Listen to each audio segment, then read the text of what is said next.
আসসালামু আলাইকুম, কেমন আছেন সবাই? আশা করি ভালো আছেন। কালকের একটা ঘটনা এই ভিডিওতে দেখতে পারবেন।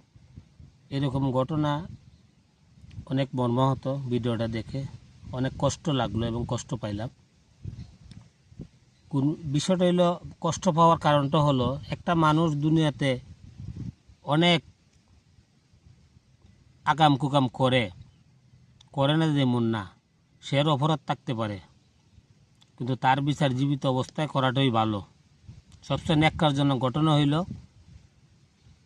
এই লোকটা মারা গেছে। মারা যাওয়ার পরে ওনাকে কবর থেকে তুলে রাস্তার মাঝখানে ফেলে আগুন দিয়ে পুড়িয়ে দেওয়া। এটা ইসলামে কতটুক জায়েজ এবং কতটুক যুক্তি, এটা কারো জানা থাকলে একটু জানাবেন। আমার দৃষ্টিতে এই ঘটনাটা অনেক একটা ন্যাক্কারজনক ঘটনা।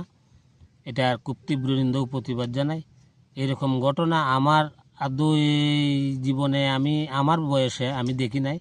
কবর থেকে লাশ তুলে পুড়িয়ে ফেলা, এটা মুসলমানদের কাজ হতে পারে না। এটা খুব ন্যাক্কারজনক ঘটনা এবং তীব্র নিন্দা ও প্রতিবাদ জানাই। যারা এই অপরাধের সাথে জড়িত তাদের বিচার করা হোক।